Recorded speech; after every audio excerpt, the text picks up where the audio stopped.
It's one of those cameras where you can zoom right into the moon and watch the aliens playing volleyball on the fucking moon. Is that all you did the first like couple hours? The fucking moon hasn't been out since I bought this fucking thing. Believe me, I looked. Where's the fucking moon? Yeah. Good evening, ladies and gentlemen. We are the Aboriginal Outlaws. I'm Sugar Bear. Johnny B. I'm Joshua. And thank you so much for tuning in to the best voice in podcasting. How you doing? Who, Johnny B? Yes. Right? I'd like to welcome a guest from across the river here. Our first time, another cherry, fellas. But he is not a virgin or a fucking amateur at the least little bit. You guys may know him from Boom 1019, Mornings with Dan Allaire. But for those of you that actually are familiar with the comedy scene and most of Cornwall, Ottawa, and Montreal and shit like that, you guys have seen this guy's face with a little emblem that says yuck yucks behind him or some shit like that. Things, yeah. But anyway, let's welcome Dan fucking Allaire. Thank you. How you All right. doing, brother? Good to be here. Thanks for having me. Yeah, man. Thank you for taking time, to come talking to a mic again. How annoying is that shit? Well, I love the pods because I can just be me here. There's no CRTC. There's no regulations, so I can just let my hair down. So you can say all those racially slurred words you want. Yeah. Let's exactly. make a list. Yeah. None of you gonna chuckle about him saying to let his hair down? Oh, yeah. Come on. He set that up nicely, and you guys are just like, fucking retards. Yeah, because you guys all have good heads of hair. I don't. I do yeah. not. Yeah, when did you start losing your hair? Believe it or not, in college, I shaved it on purpose, and then by the time I wanted to grow hair, I couldn't anymore. Man, that's sad. So I was probably 30, 25, 30. Damn. What if you grow the patch that's still there? Oh, Or it's just, bad. It's grow it just, long. just the crown around there. I look like my grandfather is basically what it Oh is. no, you got the fucking That's George awesome. Costanza. Exactly, the Costanza cut. And man. I'm not going down that Shit. road. Please. So which one of us do you think will end up with no hair? I think you're all good. We're all good. Your hairlines are pretty solid. Thanks, brother. I think it's Johnny B. It could be. I'm thinking about cutting it again. Yeah. You might have to start doing what your father does. I'm trying to get the pomp going. Get used The to. thing is, I gotta find a fucking hairstylist that can style it like that. It's going from No. 1952. You just gotta find where they still sell Aquanet. Hippity doo. The dark web. I'll just go pay my dad $30 Canadian. Here, fix my hair like yours. Dude, his father's hair is like, it's a spectacle. I've seen that fucker on a boat and that shit doesn't move. Doesn't move. I like it. It's great. Yeah. When you should see that guy in the swimming pool or at the beach. He's just like neck up. He doesn't get his Doesn't hair get it wet? He doesn't get his hair wet whatsoever. It's kind of like a trampoline. When you push it down, it just pops back up like that. Did you ever see your father, like, before he did his hair? Yeah. When the first time I seen my dad, like he showered and he's got long hair, Yeah. right? Yeah. And I didn't recognize, I didn't know who he was. I thought my mom was cheating on my dad. I was like, who the fuck is this? Oh, that's my dad. Oh, that's Pop. But yeah, because he's had that hairstyle for a very long time. Did he yell at you, like, when you ran in? He was showering, so yeah, he was just getting out of the shower. Get the fuck up! Yeah. Don't look at me. So not only did I just see his hair down, I seen his dick too. So it was just Double whammy. yeah. like Who was that in the bathroom, Ma? And clearly Johnny was more traumatized about the hair. Right. Yeah. He's like, the dick is I just... mean, yeah. everybody's seen their dad's dick before, right? You know what's funny? You bring that up now that we're on the subject of dad dicks. My dad, for the longest time, when Jake was just a little guy, they would shower together, whatever the fuck, But, my dad, before he would get in, he would feel like tidying up just a little bit. I don't know why he did this. But You mean manscape? I didn't know he did this. No, like the bathroom. Oh, okay. And I didn't know he did this until Jake goes in and then didn't shut the door behind him. He just walks in all buck naked, fucking hops in the shower, just singing a stupid little song. And my dad is just like over the toilet, like getting shit from behind the toilet. Like, no, man, they can't even get it into the fucking candies. Little fucking pieces of shit paper here. And then I walked by, and the door being wide open, all I saw was fucking crack and sack. And I was just like, yo! Yeah. And my dad was like, your color. Yeah. Yeah, and let me tell you, brown people, their sack is fucking dark. Oh, yeah. And ashy looking. Oh, yeah. Yeah. Yeah. Like next time Jeffrey's here, look at his elbows. Yeah. That's what a His brown Indian sack is sack like looks that. like. Dude, their sack looks Yeah. like this color. I've been here 3 minutes and I've learned already a lot about all of it. Yeah. For sure, man, for sure. Yeah. Get used to it, man. Well, yeah, I do believe you're our first guest from that side of the river. Really? Yes, I believe so. Well, Mark keeps saying no, and the other crazy bitch, Yeah. She can't. Well, the thing is, we gotta Canadians, dig a tunnel or they, something. Who's the crazy bitch? Guess. Oh, Tanya. The fact that he says Tanya just shows how white he is. Or maybe we're saying it wrong. What's We're her like, name? We're like, fuck you, Tanya. Oh, I don't know. Maybe I'm wrong. I think that's a Canadian way to say it. Well, there's two ways. Yeah. I had because trust me, I went to high school with a Tanya and a Tanya. That's why it's a spelling thing. TAW or TAN, I think. Huh. KW. I've never seen TAW. That sounds like Let something me the tell kids you, do. white people do get a little, they get a little bent out of shape about the pronunciation of their names. Like I worked with a Duane, and I accidentally said Dwayne, but he says it's Duane, like D-U. And I'm like, oh, excuse me, all the hell, motherfucker. Okay, then, Jesus cunt. Christ. Yeah. Oh, he was a little fucked up from the Iraq war and shit. So, Okay. He got a pass. You got to pass because you don't want him to murder you. Yeah, I'm just like, all right, okay, go see the VA. I get it. You're all right. Yeah, so like everybody else, we started our podcast during the pandemic, so people other than us couldn't cross the border. So, Well, it's my pleasure to be the first one from across the pond. right? How is Glad to it? be here. Yeah, you learn something new. Over there, do they throw shit paper into a garbage can, not into the toilet? No, not anywhere I've been. Anyway. See, isn't that nice to have a working plumbing system? Wow. Sometimes I still throw caution to the wind and flush a paper once in a while. I'm just like, I'm in control. The first time you pay for that septic Fuck you. pump, you'll be like, no, we're not doing that again. Well, hopefully we'll be rich and famous by then. Hopefully. Yeah. And then I could just have that shit shot out in a cannon like fucking Hunter S. Thompson. There you go. I used to be so green, I would put it into a paper bag so I could burn it outside. I thought you were going to say you'd wash it and reuse it. Jesus Christ. Like adult reusable diapers, like cloth diapers. They were wiping with washcloths for like, Saving the for like trees. 10 fucking years. Shit. Did you really do that? Yeah. Okay. I used to believe in the environment and shit. Yeah, not anymore. Fuck the environment. I know, Leo DiCap. Come on, get your ass in gear. Quit making fucking 4-hour movies with Scorsese. What the hell? You and Al Gore were supposed to change this shit. What the fuck? I thought you guys were worried about the fucking turtles with the straws and shit. Now people are using straws again. Just like, fuck it. Who gives what? What turtle? Fuck them. That shit lasted what? 2 goddamn months. The straws. Yeah, and apparently the paper straws are just as fucking bad They as suck. the plastic straws. Yeah. Like for the environment, I'm talking Yeah. Oh, about. that's right. Canada still uses Yeah. fucking paper straws. Right. Yeah. Not only that, is like it takes more energy to make like the paper straws, just like paper bags actually take more energy to make them. You're using just as many. So you're actually putting more carbon into the atmosphere. Right.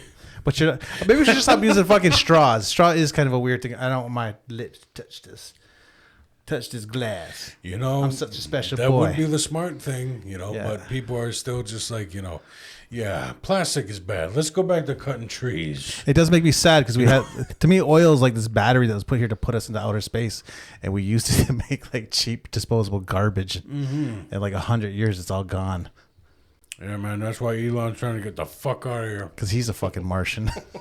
He is. That's why all those billionaires are building rocket ships. Right? Yeah, They right. know something we don't. Exactly. Yeah, the meek inherit the Exactly. earth. Fuck you guys. You can have it. They're gonna make their space station up there. We're just gonna watch them. Yeah, look at the rich people. I think he really is an extraterrestrial, though. Aren't they all, though? Or all of them just No, fucking just down from Elon. Just Elon. You don't think Bezos is an extraterrestrial? there? Yeah. I think He he's does Dr. not Evil. look human either.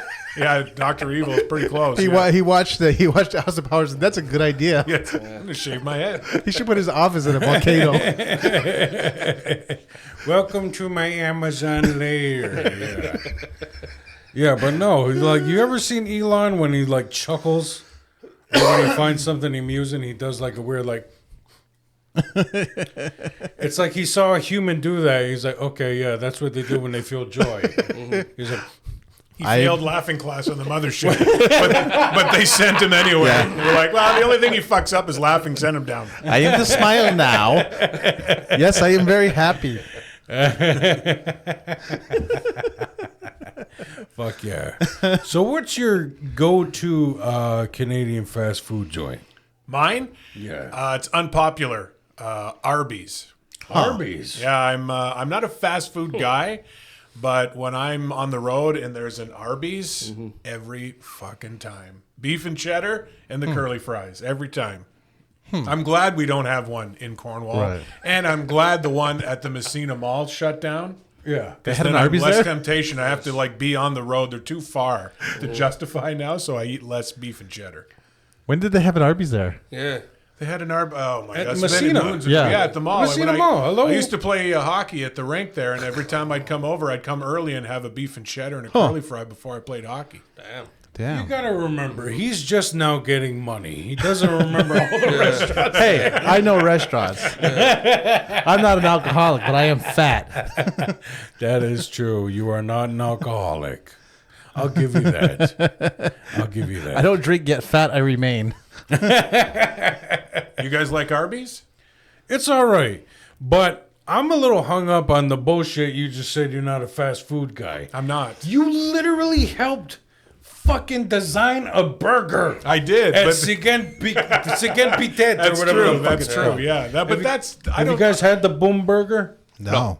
Where's this at? Seguin Patat in Cornwall. It's a little chip stand. Second butter. Is that the one over near Freshco? Yeah, that's the one. Oh, really? So I have Yeah, not it's good. I had the haven't been burger, but Seguin Patet is very good. I've not been there since before Yeah, before if you want to times. slow your heart rate down, have the Boom Burger and a frick fry. Okay. What's on it? The Boom Burger? Yeah. It's 2 patties, bacon, cheese curds, sauteed mushroom, and mayo and ketchup. Look at Johnny's got a boner. Little one. Just a little one. When they said mushrooms, I went back down. Yeah. You can get it without mushrooms. You're fine.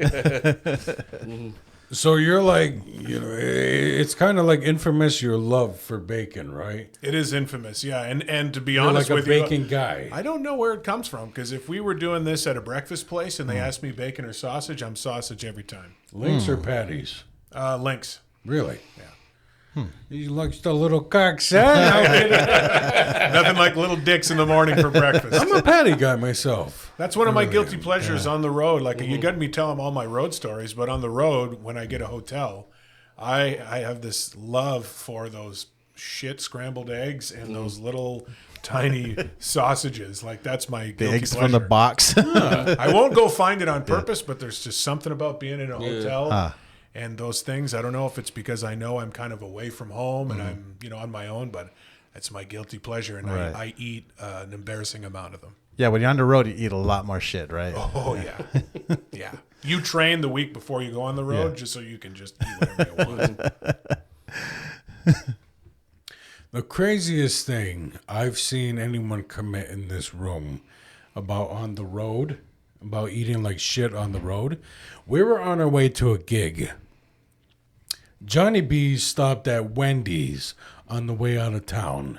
And then after the gig, he stopped at a McDonald's on the way out. Boy. Oh, yeah. And then I was just like, how do you really think it's okay having 2 burgers a day? He was like, oh, yeah, it's fine. Was that before or after he passed out? Honestly, this was before. Yeah.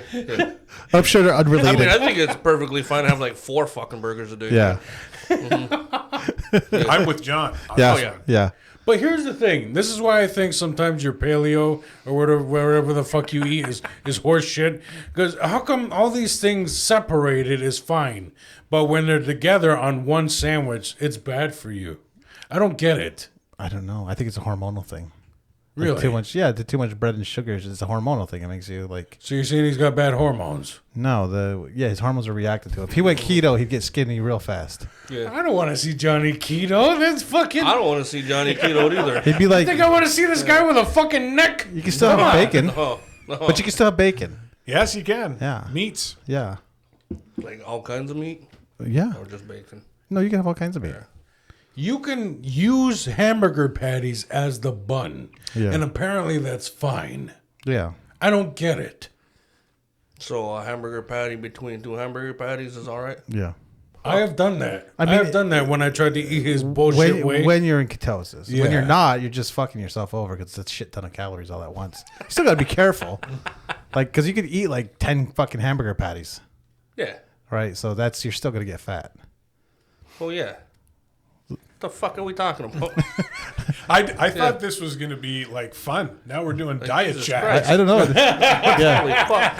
Yeah, take a look at me. Clearly, I'm not fucking listening to my own advice lately. Because so. I know there are people that listen like in their cars and Yeah. on their smartphones, but anyone watching is Yeah. looking at the video going, the fuck are these guys talking about? Yeah, why are these guys- lifestyle changes? and you know diets? what's funny is that is where our highest view is. Is online. Is online. Oh, yeah. really? Yeah. Okay. On YouTube. On YouTube. People love the video better. like to it see- might be entertaining to watch. Yeah, fucker. Yeah, a couple of like 4 guys with a couple extra pounds Yeah. on them talk about their lifestyle choices. Yeah. Hey, I exercised yesterday.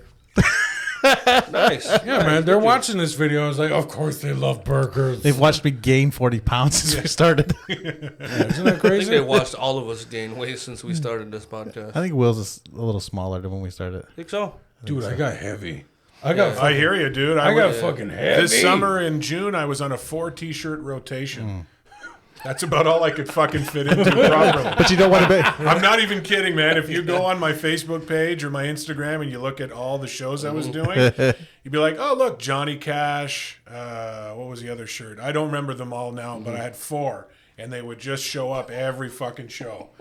And then I decided this got to stop, so I started working out a little harder, started walking and eating better, and I've lost about almost 50 pounds. Very good. Wow. Yeah, this hoodie I'm wearing, I couldn't. When this was gifted to me, because I had helped the team do some promotion, they gifted me this hoodie, and it was 2X, and it looked like they fucking bought it at Lululemon. You know, like it was suck on me, suck right onto me, and now Like that sausage. now I go, yeah, I feel a little less guilty now having the 900 Yeah. sausages on breakfast. Yeah. But you know what? I had to because I'm busy, right? Yeah. And if you're going to be busy and tired, got to try and be as healthy as possible. Right. But don't kid yourself.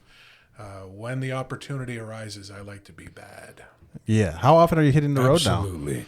Almost every weekend. Yeah. I mean, once or twice a week, depending on what the show is. I love the fact that we have a local open mic now because now I don't have to travel to try some new shit out. You Right.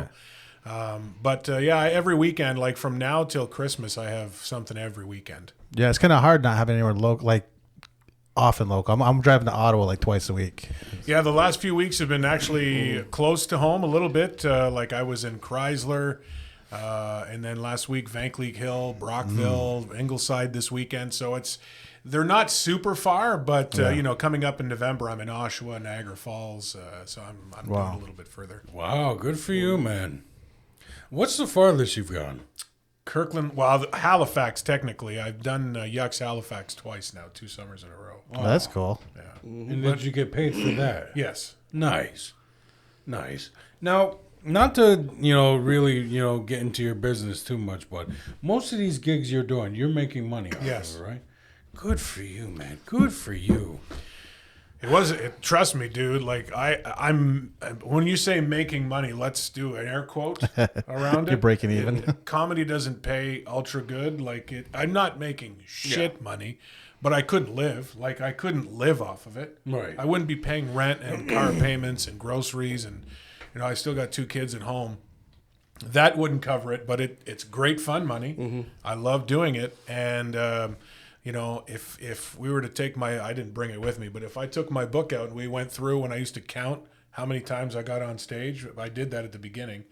The year I decided to go for it, when my wife was like, yeah, I think you might have some chops, like give it a shot. From July that summer of 2019, I entered the Yucks comp, and I finished third. And I had just really started, so I was like, oh, maybe I can do this. But from July 2019 to December 2019, I did 75 shows. And I got paid for 4 of them. You know what I mean? I hit every open mic I could find. I did everything. I did it for drink tickets. I did it for food. I did it for whatever. Just to get on stage and try and figure out what's my style, what's my voice, what's my, what lane am I going to get into? And I think I figured it out after that. And then some paid gigs started to come, but there was still a lot of open mic stuff. I mean, I did 3 years of a lot of open mics, almost 4. And then I'd say the last couple, like since the pandemic stopped, you got your feet back underneath you a little bit with some shows. But for the last year and change, I think most of my gigs have come with some monetary recompense. So it's nice because I'm... I host a lot in clubs, and I'm headlining my first night at Yuck Yucks December 16th. So that's cool, man. Howie's giving me a shot to headline a night. So I'm starting to get some opportunities on the headline side of things. So I'm really excited. But I mean, I've put a lot of miles in, and I've put a lot of nights where it costs me money to go and do comedy. Yeah, it costs you gas just to get to Ottawa. I mean, you guys know you're in it right now. A lot of times you go, you have a great show, and sometimes you go and you eat shit, and then you still got to come home. It still costs you money. Yeah, and you just bombed hard, and it's a long ass ride home. Man. Gas is just going up. I don't know what you're talking about. I haven't bombed. Never, eh? I ace that shit every single time. Right there. Champ. Yeah, I think the day he does bomb is because we're gonna have to take him off the roof. Yeah, we're gonna have to get him on 24-hour suicide watch. The day he bombs. No, I've definitely bombed. Yeah, we're gonna have to get him on suicide watch. I bombed on my own radio station. Holy fuck! You were there, man. You were sitting right next to me. You were there. Comedy on your radio? Well, wiggle your wire. Yeah, that's it. You did comedy on your radio station? Well, we were doing ourselves a roast, and we had a talk show. I know. Yeah, remember you were invited, fucker. Oh, was that the time I couldn't make it? Is that it? Yeah. No, that was for his benefit. You see the car on his head? I see that. Yeah. Yeah, I saw. Well, all the obviously pictures. he lived. Yeah. So he's here. Minimal brain injuries. Yeah. So in any case, Reen asked, "Well, why did you guys do a bit? You've heard the shit I do. Yeah. How much is that can I do on the radio? Probably not a lot of Yeah, it. So you were flying by the seat of your pants. Yeah. The one bit I did on the radio, Reen was just silence. Yep. I was like, fuck. Yeah. I thought it was funny. Well, because some of It my is bits funny. that I do that are staple bits Yeah. started on the radio, but family version, right? So then Yeah. you're like, oh, that was fun. So then you kind of punch it up a little bit on stage, and like the man candles. You guys know that bit? No. No. Well, I have one of my signature bits. If you talk to people who've seen me more than one time, Mantown is a bit I do about a candle, and that started on Boom 1019. And Wait a second. Yes, I think I have heard this. yeah, and it's just one of those things where on the air it was just talking about these weird man candles that were out in a sense, but you can only go so far on the air. Yeah. And then I brought it to the stage, and it was really long, and then I shortened it up, and then you add tags and you punch it up, and at some point I'll record an album and I'll retire that bit. Yeah. But for now, it's one of my staples. Yeah. Right on. Yeah, that's How do you a write? good bit, and I like the one where you said you found yourself choking your wife even when you weren't fucking, like just when she was getting sassy. Yeah, I like that bit. That's a good one. Solid shit, man. So how do you go about writing? Because you sit and write, you sit and think, or does it just come up in a conversation? And He's asking for advice. I mean, I'm fucking with you. we have listeners who are interested. We threw a guy up on. Well, we kind of bullied his way up on stage, and You were there. yeah, you were there. You were there. Yes, that was the last yeah, mic you That guys were fellow on. wanted to write a joke. Like that's Yeah. Not as easy as he thought, right? no, it's never as easy. I love it when people think they can do it. They're like, I want to try. I'm like, go ahead. Yeah, because there's the difference between a premise and a joke, right? Like everything starts out as a premise, and then you punch it up and you add some zing to it, right? And it's not just saying fuck before a word. It's you've got to be creative, and words matter. for writing, when it comes to writing, the first set I ever did in 2017, I only did one show the first year. One show. It went great. But it was all real stories. I talked about, as a matter of fact, I did a bit about my wedding night that first time, and I never did it again. And a Canadian comic who's no longer with us named Mike McDonald told a buddy of mine, don't ever trash your old bits because you might just not be ready to do them. If you think it's funny, keep it. Yeah. And that just sat there, and I just one day I blew the dust off of it with my new experience, I guess, and I rejigged it, and I've been doing it on stage to applause breaks. But a lot of the things that are getting pops weren't included in the one I did in 2017. Right. I'm just a little bit more seasoned. Everything has a nucleus of truth to it. I either find something on the internet, something happens in my life, my marriage, my kids, my brother.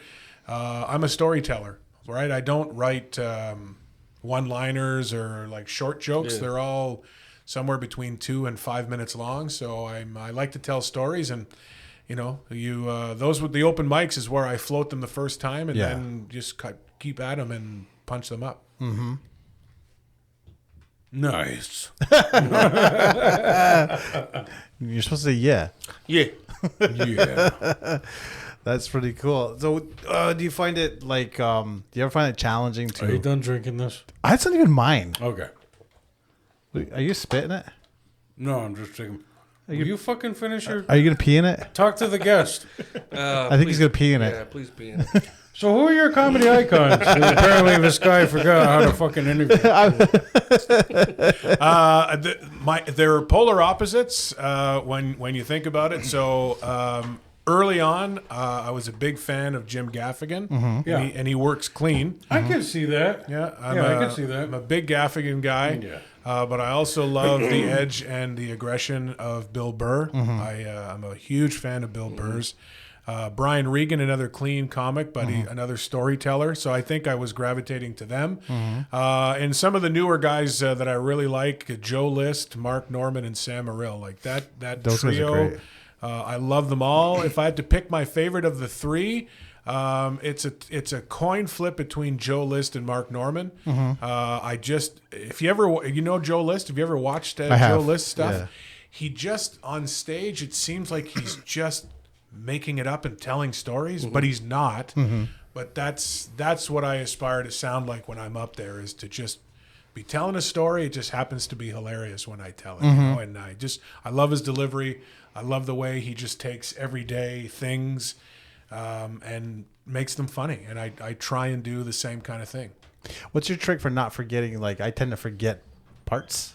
Oh, I write them. So I'm a paper and pen guy. And if it's something brand new that I've never done on stage, I will think, and then I will write it down. And that's how I used to study in high school. I wasn't a great student, don't get me wrong. But if I write it down, higher chance of remembering. Also, I find when I write it down, other tags come out through the pen. It's weird. Like, you think you've got it all in your head, and then as I'm writing it on the paper to try and get it to stick in my brain before I do it, something else will come out. Yeah. Those are the ones I probably forget. I don't know if that makes any sense, but Yeah. the ones that I wrote that I didn't think of before I wrote them are the ones I forget on stage, but I try my best to never bring paper up. And it's nothing wrong. There's nothing wrong with it. But personally, I just want to be up there and be in that moment. And if I fuck it up, I'll eat the shit. Like, I've done it before. Right. That's what you do. Well, that's what I was wondering, because I noticed like some comics they'll bring up like literally like fucking reading, and then others not. I've been trying not to, because I find that when I go up with the paper, it's distracting, and I can't read my own writing anyway. So what am I even looking at this thing for? Yeah, some of the things you can do, like when I first started, I would write my set list like a band. Yeah. I would just give a bit a name, and I'd put it on the bench beside the beer, so that if you go and grab a sip of drink, they don't really know that you're looking at your set list if they can't see it. So I wasn't reading per se, but there'd be like keyword, like bit names, and if there were parts of the joke that I wanted to make sure I didn't forget because it's new, I would write I put a line with another word just to prompt me. But I mean, I've been at it 7 years now, and I it's comfortable, right? Like I get nervous before every show, whether it's an open mic or a pro absolutely. show. Absolutely. But the nerves are good. And I think less, I don't know if this makes sense to you guys. When you're on stage and you're thinking about your next joke or your next lines, you're not in the moment, right? And so I got past that probably about 3 years ago, where when you're telling your stories now, you're just in that moment, so you're able to talk to the crowd. If somebody throws something at you, you can take a left and then come right back to center because you're just in that moment, and it doesn't derail you. Where it took me about 4 years to get to that point where I'm not thinking what's the next line. Yeah. I'm in it. Right. That's cool, being present in And the it's moment. reps, man. That's what it is. Yeah. The more you can get on stage, the more you can repeat. That's how you're going to find that comfort level. That would be so great to have more local venues, wouldn't it? It would. So we can not travel so much. Do you ever find when you're watching, do you watch other comics as they're doing their sets, or you try to go into your own bubble? Because I find I do watch, and then I'm like, I start thinking about what they're doing, and I start writing. I mean, like almost it almost gets me to start writing in the moment. Yeah, I like to watch the show. I mean, whether I'm hosting or not, I like to sit and watch and observe, and especially when there's a new comic I've never seen before. I remember the first time you guys were there at La Maison, I got called out because I wasn't smiling. Well, Yep, that was me. but I said you look like a corrections officer. Exactly. but it was just me analyzing you guys. You know what I mean? Like, it's not because things weren't funny, but it was just like, oh, I'm getting to know these guys, and I loved you guys. I mean, if I didn't think you guys were good, I wouldn't be sitting here in this room with you guys. Right. But it's just one of those things where I'm an analytical thinker, and every show I go to, whether I'm the host, the feature, the headliner, wherever I fall, I sit in that room whenever possible from start to finish. And so, because the show has a life. And if the host asks a bunch of questions of people and there's moments that happen, and if I get up as either the headliner or the middle and start asking the same questions, that then the crowd just... You've lost some of them because they're like, oh, who the fuck is it? Where was he 10 minutes ago? And we learned all about him banging his wife or whatever, you know, and now he's asking the same fucking questions again. I just feel like the show has an essence and a life, and if you can just add to it rather than go backwards from something that was done before, and watching other people, like you said, sometimes they'll do a bit, and it doesn't give you the same bit idea, but something that might have been, you know, percolating in your brain for days, weeks, and they say something or they do a bit on something, you're like, holy shit. And you just put a notation in your phone, and then you start working on it. It's wonderful. It is crazy when you ever come with a thing you think is so creative and unique, and then you go to a show and somebody else does something not the same, but like they were on the same track thinking about it. I'll give you a great example. I wrote what I thought was going to be an awesome piece on Mr. Dress Up. I thought, fuck, this is going to be so much fun. Love Mr. Dress Up. And how can you not love Mr. Dress Up, right? And it was all about, you know, the tickle trunk and the puppets and whatever. I was like, this is going to be so fun because everyone knows. And then I watched a Canadian comic who I almost had the chance to work with, but he had to bail on the show because he had some other commitments. But Pete Zedlacker, I was I watch a lot of comedy early on, like I'm a student, right? And he does this bit about Mr. Dress Up, and I'm like, oh, well, I'm thinking along the same lines as him, but it's pretty much what I was going to do in a very similar fashion, right? So all of a sudden, crumple it up. That one's in file 13 because you can't now. I mean, it was so close. Sometimes there's going to be a little bit of similarity, and you can still do it because it's very different. But in that particular case, I'll never forget. It was a fluke. It just, you know, the YouTube video pops up and I see Mr. Dress Up and I'm like, oh, I click on it and I'm like, that son of a bitch. But he did it like 4 years before me. Oh, man. Yeah. I had my first bomb, excuse me, was at 37 West. And it was about how I wanted to pick on white people in literature and in film. Excuse me, that anytime they want to be an ally for black people, it's really their excuse to say the N-word a lot. And so this bit, unfortunately, I would have had to say the N-word a lot. But it was supposed to like really drive my point home. And when I did it at 37 West, because I wasn't so comfortable with saying it that much. He says a lot more now, so it's fine. You're comfortable saying the N-word at any point in time? It's grown on him. There are times. Okay. Yeah. Sorry, the two black guys who don't let him. Oh, anyway. So that joke bombed as shit because I came out and I said, this joke requires me to say nigga a lot, but I'm really going to say gender, okay? And they were like, okay. Oh, I remember that one. Yeah. And then I was just like, Calpurnia, why you gotta speak gender when you're and this like that, and everyone's just like, oh fuck it, go. And I'm like, oh man, this joke sucks. But then like a year later, thank God, this man named Roy Wood Jr., who does a lot of like the Ari Shafir shit on You're talking about the comedian Roy Wood. Mm-hmm. Yeah, the very famous comedian. Yeah, okay. And he had this joke about Django Unchained. He says, no one gets enough credit but white people that are in I've black seen that slavery joke. movies. Yeah. He's like, Leo DiCaprio put 10 toes in the ground and looked at Samuel L. Jackson and says, you are. And I'm like, oh, thank God I can just get rid of that fucking joke. I don't have to try and polish it no more and save it. Because I'm like, hey, the premise is hilarious, but I don't feel, Should have said ginger, by the way. But then Roy Wood, obviously a much better fucking comic than I could be at this moment. He fucking had an amazing bit, and I was just like, thank God I get to throw that away. I don't have to try again.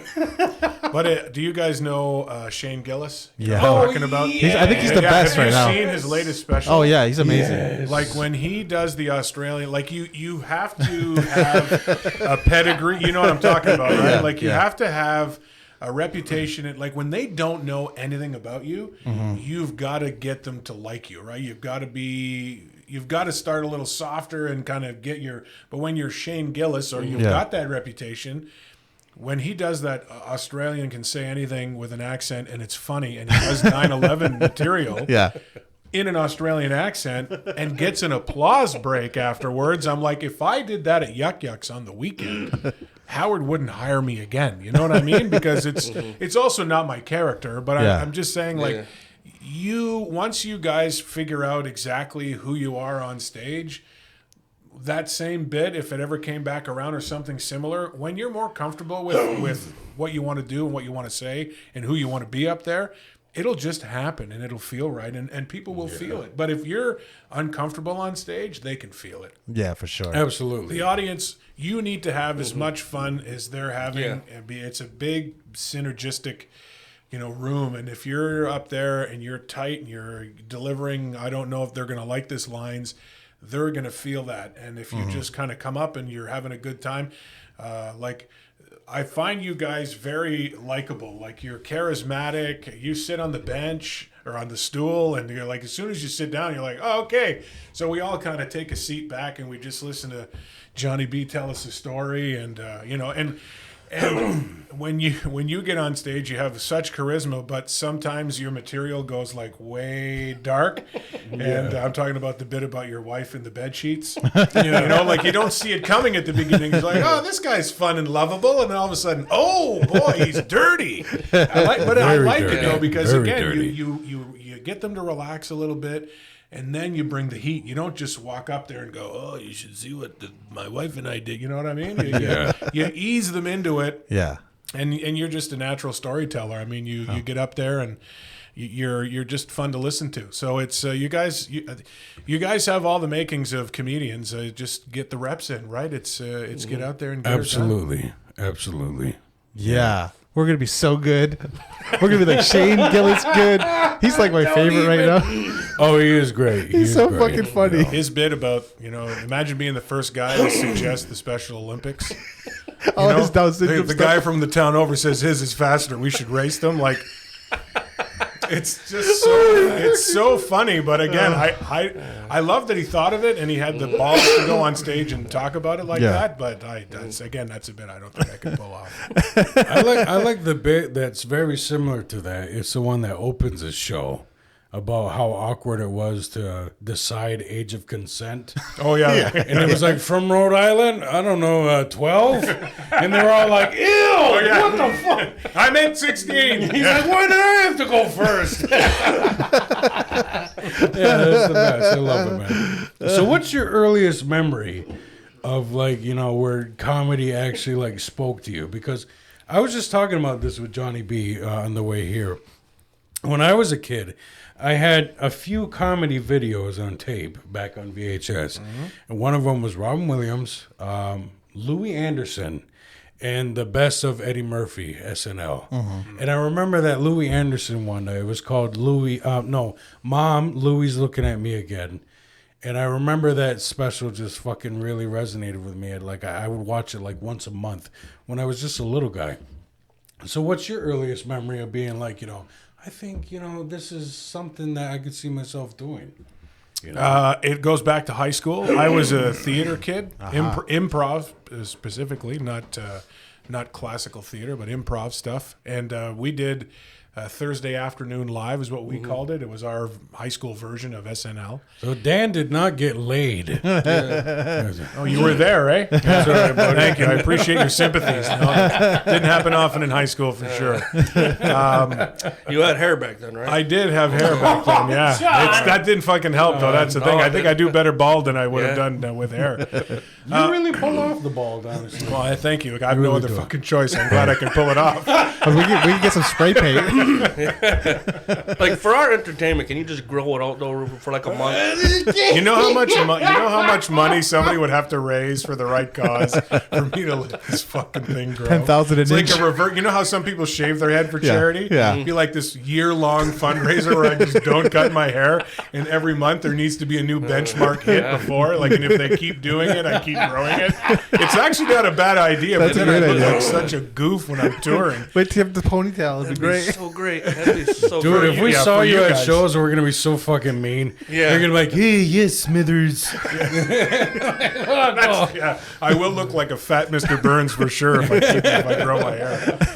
But to answer your question, when I did that improv, that Thursday Afternoon Live stuff, it was my first real taste of getting a laugh on a stage. Like, I wasn't up there by myself telling jokes. Yeah. But like, my buddy David Murphy and I did Johnny Carson and Ed McMahon. He was Johnny Carson, I was Ed McMahon. And my only line in the whole thing was, "Ha ha, yes!" You know what I mean? That's what he used to do. They used to. So that's all I did. And it got huge pops every time I did it. Yeah. And Dave did a pretty decent Johnny Carson, so he got some laughs for that. My little yeses got laughs. And that was the moment I was like, oh, I like this feeling, right? I really enjoy this. Then I played Friar Tuck and Robin Hood, and I had warm root beer in a thermos so I could burp on cue when I needed to. And every belch in high school is going to get a laugh, right? So it started with that, and then the stand-up special that I looked at it and went, I don't know if I'll ever get to that level, was Eddie Murphy Delirious. Oh, yeah. Eddie Murphy Delirious. To this day, I can watch it front to back once a week minimum and still love every minute of it. And the second one was on a road trip to call a hockey game.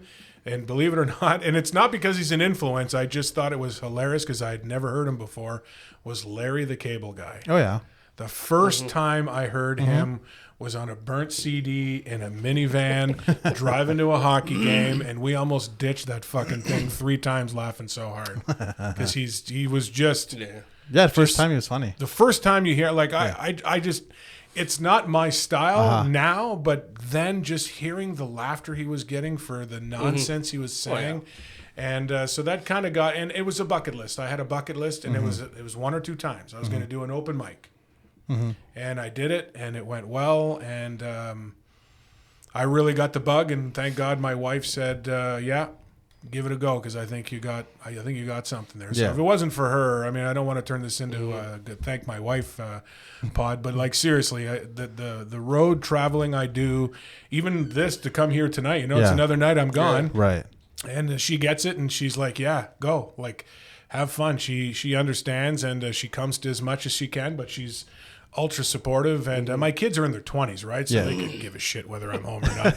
But they think it's pretty cool, and they're super supportive. Like, my daughter's rallied about 15 friends to come to Yuck Yucks on the 16th. That's pretty awesome. So it's nice to get that kind of support, and hopefully it leads to more. But it's it's definitely a long road, and it's just a matter of putting in the time and putting in the stage time. And I mean, you guys, if you guys found a venue here, you could probably. There's no place here you guys could just go up one night a week. Just for La half an Maison. hour. La Maison's a bar. Yeah. Where else in Cornwall? Because the res is very, there's not much of a nightlife here. It's like a small town. But what's 37 West? Isn't that a steakhouse? That's Or a it was bar. steakhouse? It's a bar. So, Honestly, bar They do slash karaoke. You know what helps the most is this. Yeah. Because sometimes we come up with great shit and we're like, hey, man. And then we want to tell that story on stage. I've definitely said shit on this show and brought it to the stage. Well, do you listen to comedian like other comedians? Of course, podcasts? constantly. Absolutely. So I'm a huge fan of Tuesday with Stories. Okay. Mark Norman and Joe List. And when I watch Mark Norman's special, Soup to Nuts, I'm like, I heard 4 of these bits on his pod. Where he started, more than one, and he was working them out on podcasts, and then brings them to the stage. And I mean, they have the benefit of being with other pros, and they give each other tags, and they work with each other all the time. We don't get to see each other as often as I'm sure we all would like to. But it's one of those things where when you're just goofing around and you say something and these two guys laugh, keep a mental note, make a note somewhere, and then try it on stage. It's the way they happen. When I tell a story in a group of people, it doesn't mean it's going to be funny on stage, but if I get a laugh telling something to a group of people, I'll put a note in my phone and I'll try it at an open mic and see if it works. And that's the thing that a lot of people that watch what we do think that that's why, it's easy. Is because they don't understand the difference between, and I've been saying this since we started the fucking podcast, there's a big difference between conversational funny and stage funny. Yeah. It's like, just because you're at the bar making all your fucking drunk buddies laugh, it doesn't mean that shit's going to work on stage. Yeah, you got to And stage oftentimes it doesn't. Right. So. Some of the funniest people I know in my life aren't comedians. Yeah. Yeah. I'm not even the funniest friend in my best friends group. That's Jeffrey. Yeah. But he can't do what I do. Yeah, I also got a friend that's a lot funnier than me, but he barely leaves his house. Maybe maybe if he started a podcast. Yeah. I've invited him, but he's all the way down. Oh, you're not talking about Josh. No. I'm like hardly This ever guy's here. gone. He's never fucking home, that guy. Look at him. Oh, he looks. Would you be all if you look like that every day? He's got a shirt of himself on, too. I do.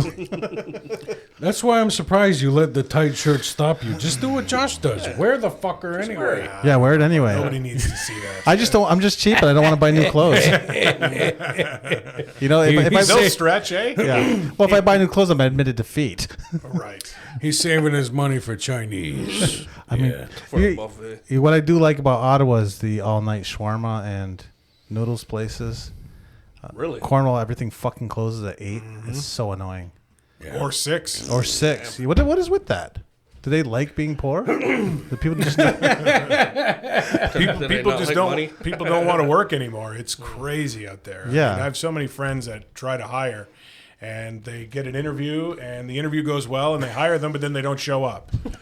They're like, okay, well, that's great. Or they come for one shift, and then they ghost them, and they don't answer phones or anything. So it's tough out there. Yeah, you hear that, Cornwallians? Get your shit together. must be that Canadian? Sounds like just the Indian population, the native population. I thought only natives and shit like that. No, everybody's lazy now too, Oh, everybody? except for the Mexicans. Mexicans? They're not. That's why they take all the jobs. They show up. Fuck, probably like 3 or 4 Mexicans. Go to around Malone. in this area. Go to Malone. You'll start to see that Johnny B is like the Uncle Ruckus for native people. He's Fucking lazy. Fucking he's just like, why you fucking Indians? I mean, working. No, get this, man. I got a native. He's changed it. He messaged me, right? I've been trying to find somebody to change my hot water heater for like 3 weeks. I contacted about 4 fucking natives. Apparently, Indians don't like fucking money. He told me I'll be there at 4. Yeah. He just showed up at my house when I walked into your door. Oh, really? Yeah. I got like 3 white people I could have called, but I'm like, I'll give my money to an Indian. And I forget that Indians are always like, I'll get to it whenever. Yeah. Apparently, we don't like fucking money. I mean, we do. We just don't like working for it. Yeah, working sucks. Working does suck. It's way better when it's just a check they give you. I find it interesting. I don't know if you guys noticed, but you know how to push both of their buttons well. I really do. You cranked them up. They're pretty good. I thought we were going to sit back for a longer story, but... No. But because when the hot water heater first came out, I called the white man. He was there that day. He has his own van and everything, tools, everything. I mean, it will be a longer story because me. whoever that guy is that showed up late is going to fuck the job up. He's going to be back there next week. The story will grow. He's told me he's changed about 60 water heaters. Yeah. So you got to be that kind of Indian that just does it all And himself. at least 42 of them work. I seen him at the indigenous fashion show. I laid that little guilt trip on him. I'm like, dude, I've been taking cold showers for like a week. I've had to put my kids through this cold water. When are you gonna stop by and change my hot water heater, man? Please, my kids are freezing right now. I'll stop by tomorrow. Yeah. That was when was the fashion show? Saturday. Saturday. Yeah. Saturday. He just finally stopped by. So Indians, they don't like money and they don't give a fuck about your kids. I mean, I don't. I mean, I don't either, but This is the part where I'm just going to stay quiet over here. What is your opinion on? how do you feel about the native community right across the river, Okay, man? the Jews or the Palestinians? Which side are you on? Oh, God. Man, this is when all the generational trauma just spews out. Which dead kids Thanks, do you prefer? Canada. Yeah, how do we make this funny? We can. We put the We Christians can. We in charge. definitely can. We definitely can. We started a new crusade. What do we send our money to? Yeah. Suzanne Summers died, so fuck. I don't know who's going to be our spokesperson now. Fuck is Suzanne Summers? You don't know Suzanne Summers? No. Chrissy Snow from Three's Company? Remember, she used to feed all those poor children. She was like, kind of, she used to be just a real beautiful lady, and then she kind She of, used to be. well, she kind of got. Who was the fat bitch that was feeding the It poor was her. kids? Was it? Yeah. No, wasn't it like Sally Struthers or whatever the fuck her name was? Yeah, Sally Struthers started, and Yeah. I think Suzanne Yeah, she was Summers. like fat as shit. You remember the Thigh Master? Oh, okay. Yeah. She Oh, used to okay. do the Thigh Yeah. Master. She's dead? Yeah. All right. One less white person I'm going to have to deal with in life. So which Canadian comedians like really resonate with you? Like, would you say is like your hero? Because you got a lot. I mean, you got fucking Candy, fucking Aykroyd, Moranis. Crack the door. You got the fucking Trailer Park guys. You got Kenny versus Spenny. All the motherfuckers.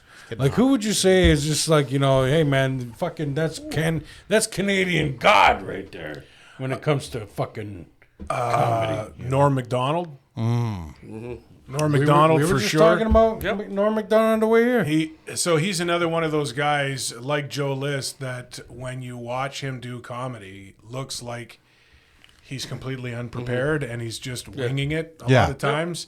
And the way his brain works and how he can take the simplest things and make them funny. And the story after he died that came out.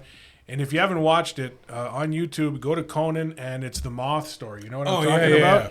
So he was only supposed to do one segment, Yeah. but then they just asked him to do a second one, but they didn't practice. There was no plan. Yeah. And he goes, okay. So he just sat there for the commercial and thought, okay, well, I'm going to tell a joke. But he took a street joke, but he made it 5 minutes long. Yeah. And if you watch it, it's quite funny. Yeah.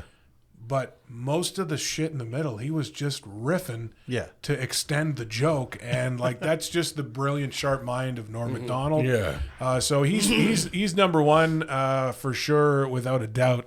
I'm also a big fan of Martin Short Love Martin Short. and Jiminy Glick.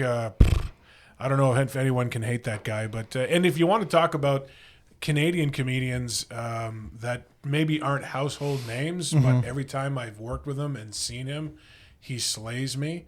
Rob Pugh out of Ottawa. He's a Toronto guy, but he's know out of Rob Ottawa. No. I'll look him up after. And Derek Seguin. I mean, you guys know Derek Seguin. These guys are, they're touring coast to coast every year. When I host for Derek, half the crowd, if not 3/4, are there to see him. They've seen some of his act, but they don't care. They just want to see it again. Right. Because there's always a nuance. There's always something. And he's got a great following. And, those guys are great examples of homegrown talent right here in Canada. Yeah, that's so cool. Norm he could be just funny, like just saying, it wasn't even a punchline, just the way he said it. Yeah, we were talking about one of his bits on the way here. Some of them don't make any sense. Yeah. Like, he's just like, ID. That's a funny word, huh? ID. Because it's short for identification. But I stands for The D stands for dentification. Clearly, D is doing all the work. It's just like, that's fucking awesome. Did you see his last special? Yes. Where it was just him? Oh, no, sorry. In front of a computer? I have not watched. That was supposed to just be a dry run. He was supposed to record a full special, but he sadly didn't make it. So they released that, and I have not. Sadly, I have not watched it. But the last one I saw of his was Hitler's Dog. Yeah, and that one's good. It is a good one. In fact, that's where that ID joke is from. Is it really? It's from Hitler's Dog. Yeah, yeah. But yeah, he was great. You have not heard the moth joke? I don't know. I don't have a good brain for remembering. It's this moth. He goes to a therapist. And he's just like, I feel like my life, it has not much meaning anymore. And I don't know. I feel like my wife doesn't really. And it's just this long, like, you feel bad. And the therapist is just like, why are you here? And the moth is like, oh, because the light was on. Like that. That was it, like 5 minutes of misery. Yeah. And that's the punchline. Yeah. Because he's a moth. It was great. He was great. Rest I will in Google peace, it. man. Yeah. Yeah. Look it up. I'll Google it. It's worth watching. It'll be on the list. Yeah. I do like Kill Tony. Do you watch that? Yes. Podcast? Yes. Well, there's another Canadian kid, right? Aaron Belisle. Yeah. I mean, he's on there. That's the one I met. Yeah. Yeah, I've worked with Aaron a bunch of times. I remember hosting at Yucks a year ago, October. Not this month, but a year ago, this month. And Howie texted me saying there's a kid named Aaron Belisle coming. But he didn't say anything to me about him. He just said Aaron Belisle. I was like, okay. And then some, cerebral palsy mute comes up to me and shows me his phone. He's like, I'm Aaron. I'm like, oh, okay. So, he said, make sure the bench is here and can you put the microphone here? I'm like, okay. And he went on stage. And the first time I saw him, I was like, holy shit. Yeah. This kid is smart. He's good. His material is more seasoned than, some guys I've seen. Yeah. So was he on one of your comp nights? Yeah, he was. Yeah. I mean, he almost won AGT. Like, he made it to the finals. He's got a gold ticket or whatever gold they call buzzer, it. At Kill Tony, he can pop in he can pop in at Kill Tony anytime he wants. Hinchcliffe is in his corner. He's been they're pushing him. on the They're Rogan pushing him. podcast. I mean, cool. He's fucking fast. Yeah, he's on His a huge quips tour. are like that. He's on a big tour right now in the States, and despite using his phone to deliver his lines, he still roasts the crowd. You got to wait sometimes because he's got to type it out with one hand, but it's worth it most of the time because his comebacks and his quips are great. Yeah, so it's our fucking excuse. Right. I remember telling these guys when I got to meet him, I was just so jazzed. I was like, oh my God, I mean, fucking Aaron Belisle. And of course, I had to be a dick immediately. You know how you always say when you meet someone in person, you're like, oh, I thought they'd be taller, this and that. So I said, hey, I just met Aaron Belisle. They're like, oh, cool, yeah. And I said, I thought his phone would be louder. I'm such a dick. But it's okay because he totally fucking made fun of me later that night. On stage? Yeah. Nice. I was supposed to be a callback in one of his jokes, but I guess he ran out of time. He told it to me backstage. And I don't want to butcher it too much, because it has Can to you do his voice? All you got to do is put the GPS on your phone. That's what it is, right? When we went to Halifax this summer, as soon as I had to go to GPS because we were in territory I wasn't familiar with anymore, the voice on the goddamn GPS was Aaron Belisle. Like, it's no longer that stock voice to me. It's Aaron. It's like, wow, he's getting a lot of work.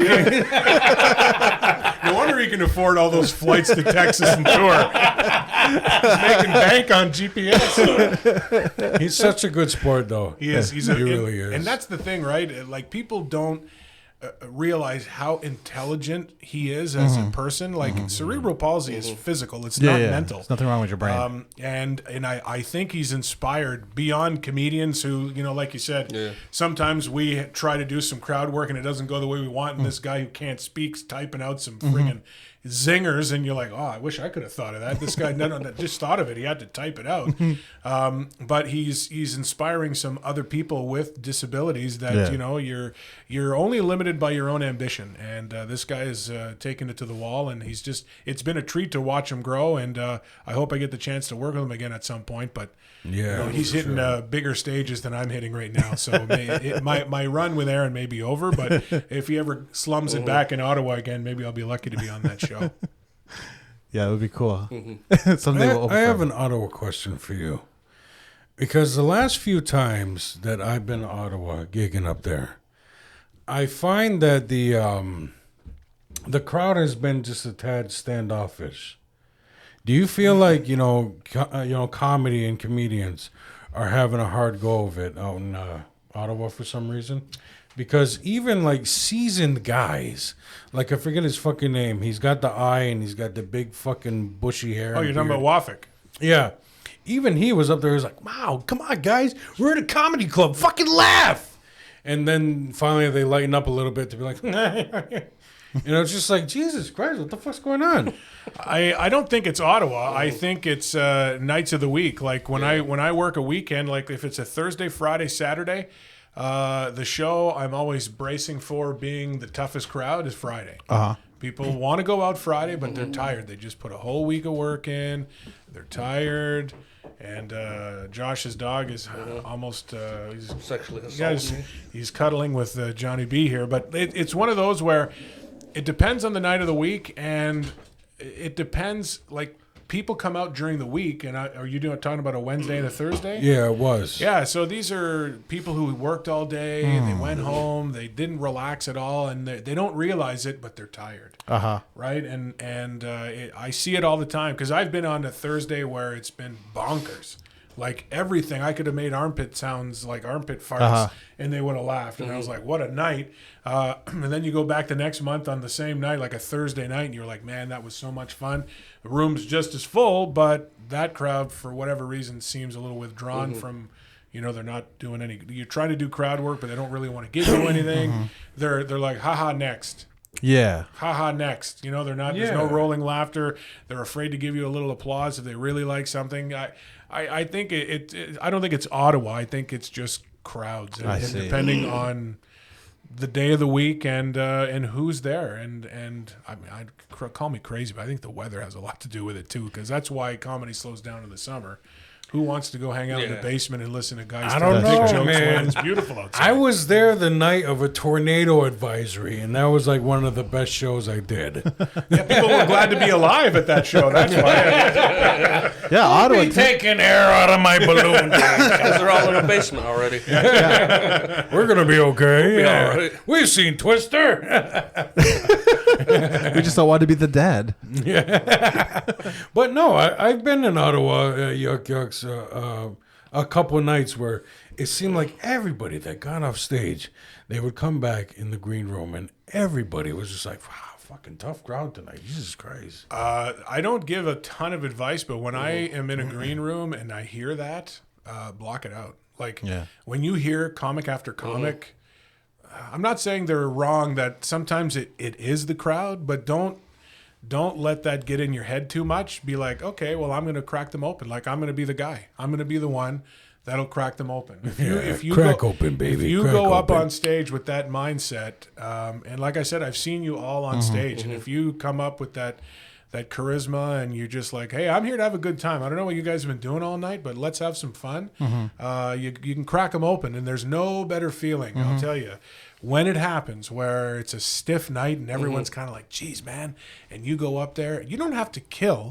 But if you have like a solid, good, 6, 8, 10 minutes, whatever the timing is, it feels really good knowing that. Like some people that have been doing it longer than you had a rough go, and all of a sudden you got up there and for whatever reason they were like, nope, this is the guy tonight. Okay, let's do this. And it's a great feeling. And sometimes the person after you might lose them, right? Like you just got to accept that challenge and not go up thinking I have to do this. Just don't think about everyone else thinking it was rough, just go and do your thing, and you can crack them open. Right. It's like not being attached to an outcome. It's that Just do your synergy, shit. man. Don't defeat yourself before you get on stage because you know it's going to be a tough crowd.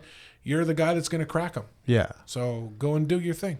Do you ever I like take that. Do you ever take anger over, like, I want a reaction. I don't. If they laugh, great. If I piss somebody off, also great. Yeah, it's interesting depending on now that I'm doing longer sets, like I have a new bit that gets groans, but I want them. You know what I mean? Like it's a part of the joke that, and again, it doesn't always get a groan. Sometimes it gets a laugh. Sometimes it gets applause. But all of them are valid. You know, I've gotten them all. So I've accepted now that some crowds will go, "Oh," but that's still a reaction. Right. It's still a reaction. Yeah, It's it still wasn't silence, right? It wasn't them just staring silence is back the at me worst. going, "I don't get it." They had a reaction, and I'm okay with that. I mean, I'm not going up there for a full set, but it's okay because it's part of the joke. And I think you guys have heard. I did it the last time you guys were at La Maison, and I've done it almost every show since. And I've been doing it to bigger crowds, and I'm like, okay, this is my new bit. Is now I'm bringing it to the clubs. I haven't done a club in a bit, but when I go to where's my next club, Laugh Lounge at the end of the month in Ottawa, that weekend I will bring both of my new bits to the club and try them out there. What should what's the way to get into? Okay, so if we're doing a lot of these small rooms and gigging out, what's the path to get into like bigger clubs more often, regular stuff? It's the NTSs, right? Howard in Ottawa specifically goes to almost every night of Wednesday, Thursday, and during the competition, he was there. I'm pretty sure almost every night, and he's always looking for somebody new, right? Because there's the regular crew that shuffle through, and then there's new people. And it's also networking is a huge thing, right? Like you've got to meet people and do all the mics, like go to the rooms. In Ottawa specifically, there's like Pub 101, Swizzles, Meow That's Hot, Poor Boy. There's a ton of rooms that are there. And when you do them, A, stage time. Yeah. B, network, right? You get to meet some of these other comics, and when it may not bring you right to the club, but you might get an email or a Facebook message from a comic who saw you at one of the open mics and was like, hey, let's bring this guy out for this show, and there might be a couple of shekels thrown at you for it, or a bigger crowd, right? Sometimes you do an open mic and there's 6 or 8 people, but then someone invites you to do an indie show, and you show up there and you're like, holy shit, there's like 85 people here. Now let's see if this works with 85, because it seemed to work with 5 or 6. It's a big. There's no.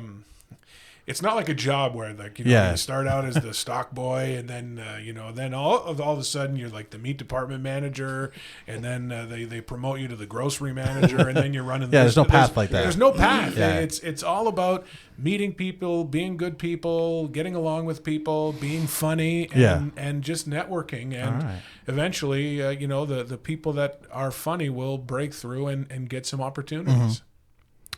That's cool. I know that's a long-winded answer, but I mean, no, it's a good answer. Fine, if I would have had a logbook of how many kilometers I put on my vehicles since 2019 to now, there's a lot of travel in there. But I love it, right? Like most comedians will tell you, like the money's great when you start to make a little bit, but it's the love of the game. And I traveled far for not a lot of money because I just feel like it's a good opportunity, right? I've done gigs where even my wife would be like, that's all you made? I'm like, tonight wasn't about the money. Tonight was about being on that show and being on with those comics and doing that room and being in that town. So there's more reasons than the almighty dollar. Eventually, if you can get there, great. But if you do it for the love of the game and for the networking and just trying your stuff in different provinces, cities, and towns, I love small towns. Yeah. You want me to do a small town? I do well in small towns. I don't not do well in cities, but there's just something about that small town crowd, the legions and the. They could be a little rougher there. And they It's can not laugh religious. at themselves, right? They know where they live, right? Like when I do Cornwall jokes in Cornwall, they laugh. I'm sure when you guys do shows here on the res and you make res jokes, they all laugh because you're comfortable. You're you're proud. relatable. You're proud to be here. This is where you live, and you know where you live. It's funny, and small towns can laugh at themselves. I took the piss out of Kirkland Lake for about 5 straight minutes, and they loved every minute of it. And when I found that. They're like, okay, now you can stop making fun of our town. I made fun of Cornwall. That's just the way it worked. Well, that's easy to do. Yeah. Trust me, I've got a lot of Cornwall material. Yeah. Well, I do. I personally, I've been trying not to lean. I like to do native jokes, but I've been trying not to lean on it because it's just less relatable. Like, I'll tell stories. I'll do a few, but I think I been leaning more into relationship stuff just because it's more relatable. Yeah, I think if you want to go all over the place, if you can give a good mix, but just don't forget where you came from. This is your perspective. This is your life, and if it's funny, it's going to be funny. I don't care what the background is. You just got to find the commonality, right? And it's probably there. Like some of the stuff that you think might only work here. Will probably work elsewhere because like my Cornwall stuff, not all of it. I realized that, Walmart and pajama pants, I do a pajama pant thing in Cornwall and it kills. Yeah. Because everyone knows where I'm going with it. I've done it in other towns and they have no clue what I'm talking about. But they have Walmarts. But pajama pants and Walmart there. But they have a little more class. They wear jogging pants instead of pajama pants. Gotcha. No, but you know what I'm saying? Like that's a Cornwall thing. But when I talk about the bar that accepts Canadian Tire money and the law that let women take their tarps off in public and all that stuff, that's Cornwall stuff. That's real. Big Ben, the garbage ski hill. Like that's all stuff from Cornwall, but it works on the road all the time, right? Like it's stuff from Cornwall. So I think that you find your commonalities to things that are more Akwesasne res related, but the broader audience will laugh with you if it's something like that's more relatable, right? It's not just native people who are going to think it's funny, right? As long as you're doing it properly and you find that commonality with everybody else. Yeah, exactly. It's a weird addiction, isn't it? It's thankless a lot of times, man. It's weird. What other thing does anyone do where you go up on stage in front of a room full of people, eat shit, like literally bomb, and like everyone's like, when is this fucking guy done? And you get off stage and go, well, that sucked, but I can't wait to try that again. Yeah, right. It's just such a sadistic addiction that we have to the craft, but when it works, it's magic. And when it doesn't work, it hurts like a motherfucker. But you want to get back and try and find the magic again. It's the weirdest kind of narcissism. Yeah, I worked it out. I spend about 40 American every time I go to. That's not counting eating. That's just gas money. Every time I go to Ottawa and back. So I'm paying $40 a show. Plus I'm going to eat because. Welcome to Canadian comedy. Yeah. That's it. Well, man. And I can't wait to do it again. Like I'll fucking go broke. I don't give a shit. We got to get back to Laugh Lounge. Laugh Lounge. Yeah. Fun room. Very fun room. Yeah. I forget to email Bertie them. and his crew there, it's great. I've never had a bad, and I don't mean like I've killed every time I'm there. I just mean all of my experiences in that room have been great. I love that place. I'm going back at the end of the month and I can't wait. How about Montreal? You go up there I've been going to Montreal a little bit more. Yeah, I get in the nest love more the than duck nest. kicks. The nest is fun. I go up. I try and do the comedy lab when I go up. I can't crack David Acker. I've been trying to do weekends there, but I email and I try to get a showcase, but it's not working for now. I'm persistent. I'll keep trying. But I like the lab because the lab nights, it's Wednesday night and they give you a topic and they encourage you to write material on it. So, I remember one night it was Olympics during the last Summer Olympics, so almost 4 years ago. And I went and I wrote 3 minutes worth of Olympic jokes and I won the night. And I used that material for 3 months. Nice. Like I managed to keep it in my act for 3 months until I thought, well, the Olympics were too far away. But with the Summer Olympics coming back around, I might be able to recycle it again. Who knows? That's a good night, the Comedy Nest, that lab. Yeah. Have you done it? I have done it. That's great. And the topic was it fun facts? Oh, that's a fun one. fact. The guy that did one was fucking that. His fun fact was hilarious. And that's the thing. It doesn't have to be 5 minutes on that thing, right? You can do some of your material, but try and sneak. And sometimes you get lucky and you already have a joke that fits, and it works. And but that night, I really pushed myself to write something. I Right. mean, who just has Olympic material, right? Yeah. So I wrote some stuff and it worked. And again, put yourself out of your comfort zone, right? Like send your email, ask for the Wednesday. It might take a little while because they get hundreds of emails. Right. But if you can get in on that Wednesday, then they send you the topic and you know what you're doing, you usually get a good 5 days or more to think it over and then try and show up with something and see if it can hit. It's a fun little challenge. Now, where's this? Comedy Nest. Oh, It's in the old Forum in Montreal. Third floor comedy clubs. I've Another been good there. place I've there. been there. Yeah. Yeah, I like it. I've been there a couple times. I didn't have to do a topic that night. No, I would. And the other place is McKibben's on Mondays and Tuesdays is kind of an open mic. But Ben Cardilli and Sid Kular, who run that room, they pack it. Like when you go there that really? night, you're performing for a full house. Ooh. Like I haven't been there in a little bit, but the last 2 or 3 times I was there, it was front to back full of people. It was awesome.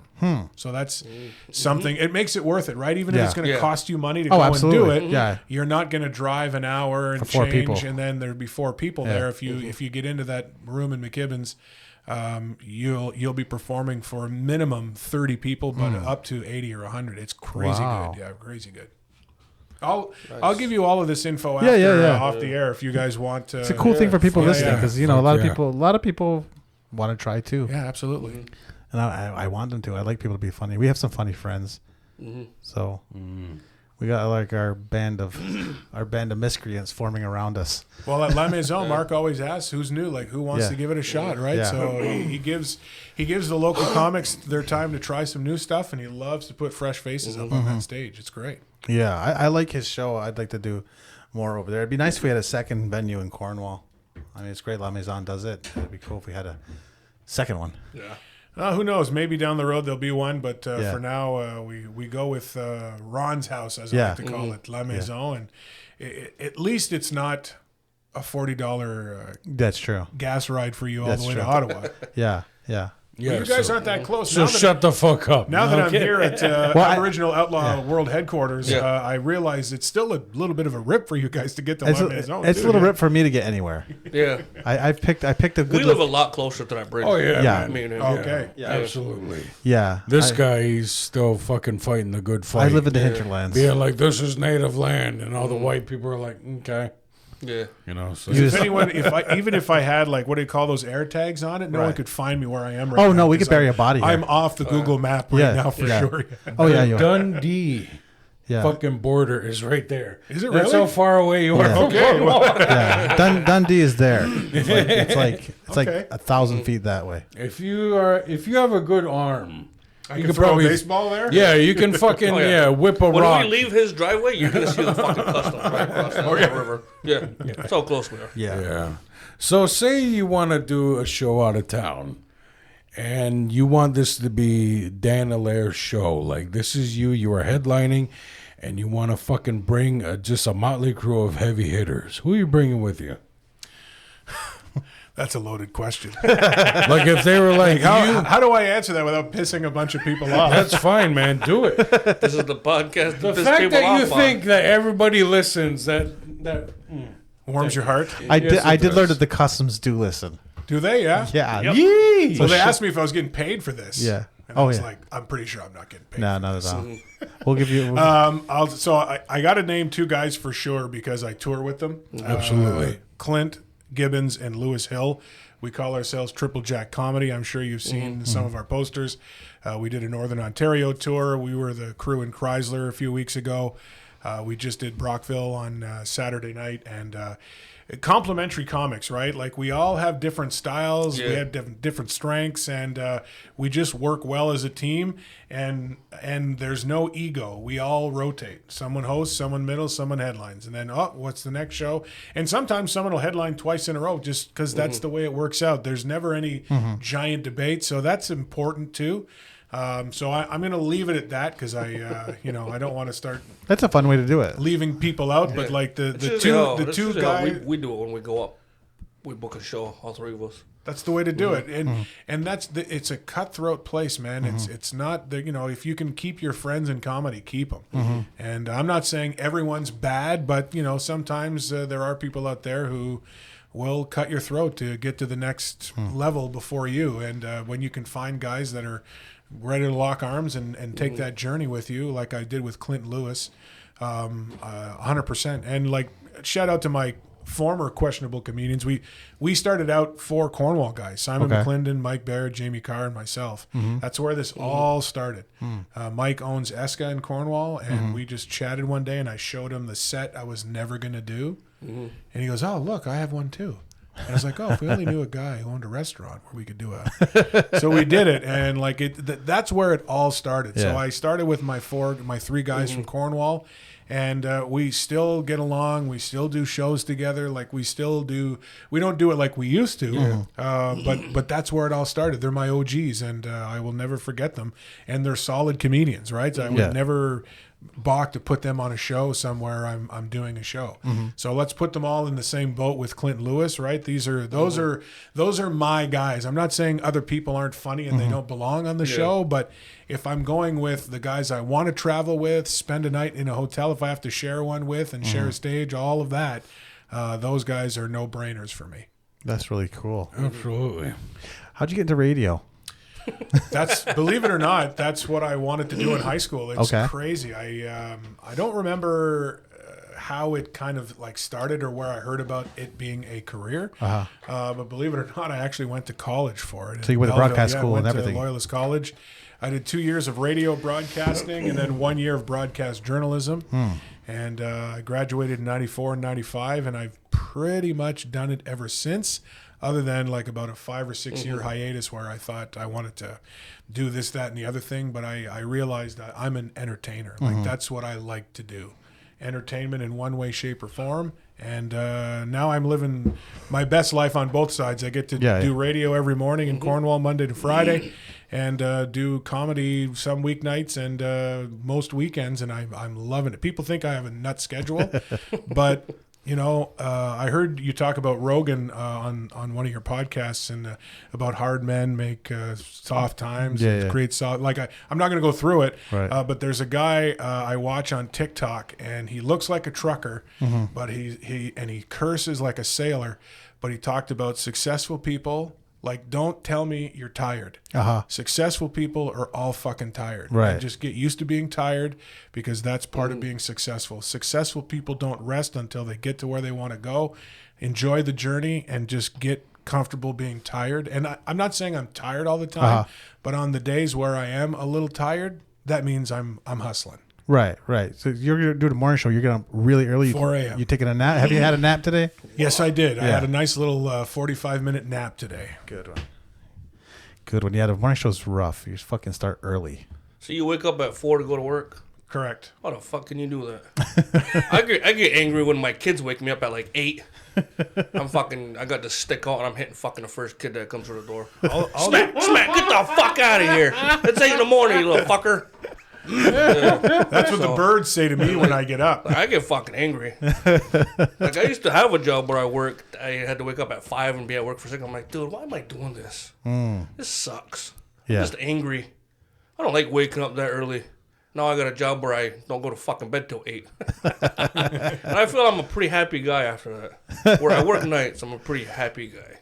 Hey man, different strokes. Yeah, because I couldn't do nights. I mean, I know I would do comedy, but you work overnight, right? Yeah, that sucks. Yeah, It does. Not really. I think that sucks more. Not really. I used to do the morning show as well. Like, do you go to work tonight? No. Oh, no. okay. I only work 2 days a week. If he, was lazy going to work. work, He loves his job. if he was going to work tonight, he wouldn't be here. Yeah, Oh, that- we're We're like, Two hey days a guys, week, can we do Tuesday? Very fucking busy. Very busy man these days. there's a reason we record on Mondays. Okay. Yeah, to accommodate this son of a bitch. Yeah, we try to accommodate our guys here. Do you have a radio in your house? Do you still listen to radio? I work in radio too, and I don't listen to radio. I do. I listen to terrestrial radio often, but I like to listen to podcasts. Yeah. And I on the road when I'm traveling, always a pod. Yeah. I find it passes the time, it educates or entertains depending on which pod I'm listening to. But I try to listen to comedians. They don't always talk about comedy, but when they do the inside baseball stuff there, I'm like a sponge. It's weird, right? You learn so much. It's almost like this generation, like at this age, we have knowledge that you didn't get, say, in the 80s or 90s, just because there was no such thing as a podcast. What are your favorites? Tuesday with Stories, Mark Norman and Joe List. We Might Be Drunk, Mark Norman and Sam Morrill. Whiskey Ginger with Andrew Santino. I like Blocks too with Neil Brennan because it's about them as people and what their hurdles in life have been to get where they are. It's pretty cool. That's kind of like the big ones that I don't miss. Yeah. And a shout out to Lewis and Clint. They do one called Get Us to the Show. All right. So if you like comedy stories and how their gigs went and stories about comedy that you guys would know because they talk about the Ottawa scene and you guys have been. Yeah. Nice. You should check that one out. Get Us to the Show. Get Us to the Show. Spotify if you want to check it out. All right. Do you do the YouTube or are you straight up audio only? Did you notice he didn't say us? I'm on your pod right now. I mean, I think it's a given, right? Is it not a given that Aboriginal Outlaws, you got to follow it right now if you don't already? I have to say, I'm in my the back buddies do one in the fucking laundry room. That one's good. I like them fuckers, yeah. Well, I find it interesting because I listen to podcasts on Spotify. As a podcast producer, we get more everything on YouTube. Yeah, you get more views on YouTube. Way more. That's interesting. Way more. Yeah, because they talk about it sometimes. Like Tuesday with Stories, I think 60% of their audience is audio. Yeah, like I'm audio because I listen in the car. That's where I can't consume it at home. I don't put it on. Like when I sit on the back deck, if I light a cigar, I'm listening to music. Right. And I'm maybe mindlessly playing something on the iPad, like a stupid game, or I'm trying to write. Yeah. Other than that. I listen to pods strictly in the car. Like I listened to one of your latest pods on the way here. Fantastic. Just I needed to be up on the latest. Just busted balls. I wonder if it's a generational thing because that's how I listen. I don't watch them on YouTube. I'll put on Kill Tony at night sometimes. Because you grew up on Little Orphan Annie, you old bastard. That's what I think so. Yeah, we grew up. Hey, it was Prairie Home Companion. Get it right. It's funny how they got I'm probably I've got to be the oldest one in this room. Yeah. Yeah. You guys are pretty close. I'm 44. I'm going to be 50 on Sunday. So, yeah. Well, happy birthday. Thanks, man. Wow. Nice. Half a century. I'm on the back 9 now. It's a weird one, huh? No, man. That means you are just eligible to die. Yeah, pretty much. Like at any moment. 40 years old didn't bother me. Like, people, their milestone years, like 25, some, it's mostly girls are like, I can't believe I'm 25. But then 30, some people have a problem with 40. Never bothered me. This one doesn't bother me, but I think about it a lot. Yeah. Because I know now, 50, that's a number. Like, is your dad still alive? No, my father died 9 years ago. Cancer. How old was he? 70. So if I make it as far as my dad, I've got 20 years left.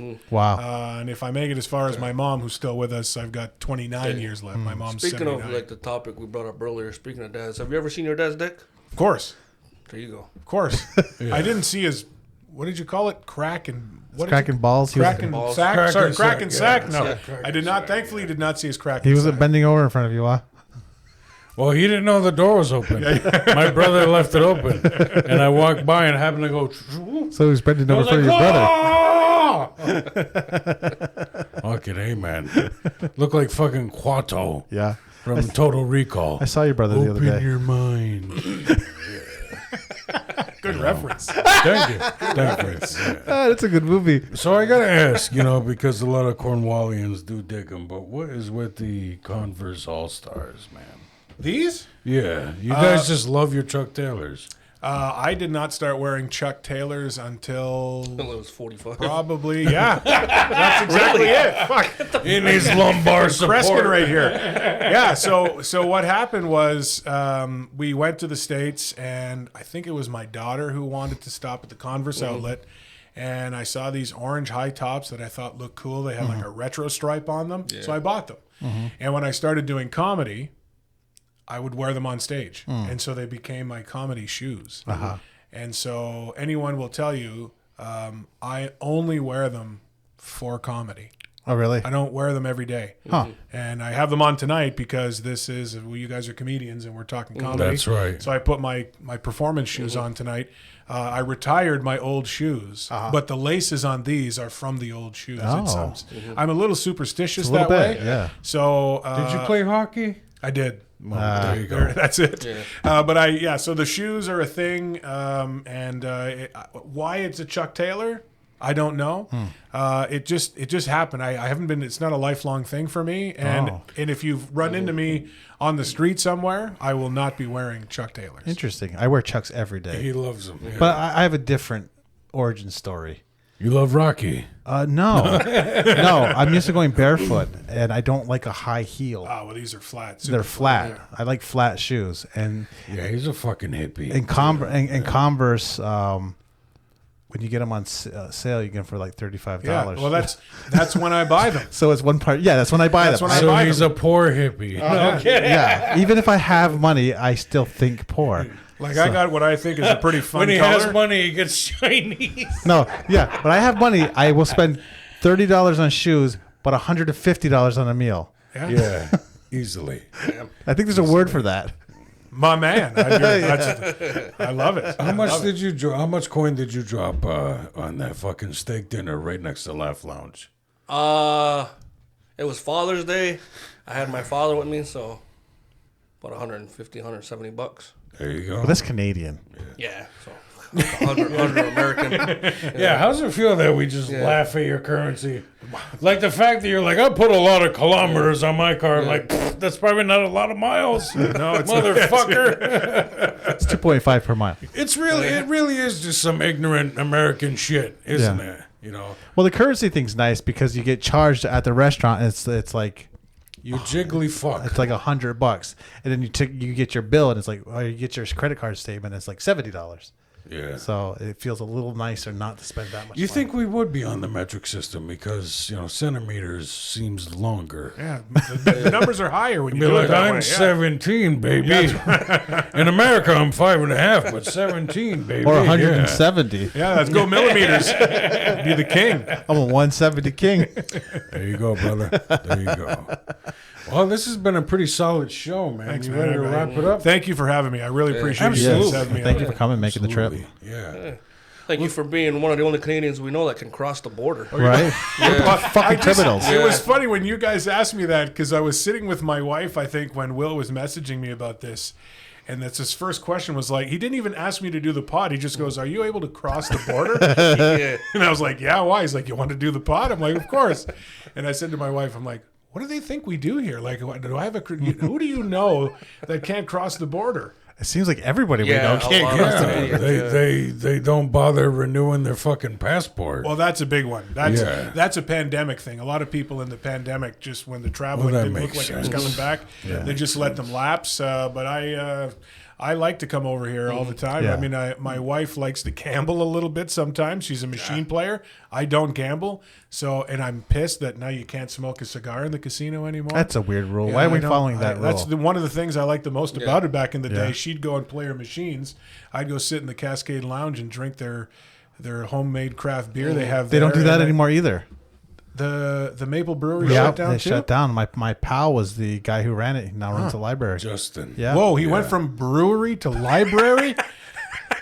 We're Not much of a business. we're man, ultra huh? nerds, so we play Dungeons So and if I Dragons. can't have beer, I'm gonna have books. It's got to start with a B. Whatever I'm doing is got to start with a B. Brewery or brewery? His resume must look fucking amazing. Huh? It looks interesting. I'll tell you that. Maybe not as interesting as mine. It's almost as interesting as his fucking bow tie. I'll tell you, he's a sweater vest guy still, right? Absolutely. Sweater vest under a fucking blazer. Have you ever thought about doing movie soundtrack? Like This is the portion of the show. this guy should be doing movie trailers. Every Like, single show we say, Will Bear could be a millionaire He could. if he just recorded stupid shit every day on I'm TikTok. glad to hear you call him Wilbur because I can't bring myself to call you Sugar. Sugar Bear. Sugar Well, Bear. he started that. It's old habit. But when you say it with that deep velvet voice, it sounds right. Yeah. Yeah. Sugar Bear. Yeah. see, Do they have an opening at Boom? Yeah, are you kidding me? You should do our imaging. Okay. You must have one set of grapes on you because fuck, that's a deep voice when he gets down there. Just many years of abuse on these vocal cords, dude. I was a bit of a whiskey snob, and I did enjoy my cigars as well for the longest fucking time. Long time tobacco user. As you can see, I've been putting away these fuckers These look at pouches. Yeah, Oh yeah, what is that? It's fucking nicotine. Oh, okay. gay chew. Well, would you rather be sitting here like? No, No, the exactly. spit bottles are gross. Exactly. Well, if you ever have an It's a itch lot you want to cleaner. scratch, and you want to have a whiskey and a stick, just text me. Come to the house. Absolutely, absolutely. have I a- will I have a- relapse at his house. That's right. Let's all do it. If you ever want to have a fucking line and a fucking cigar, call me up, man. All right, man. That's a pretty solid show. All right.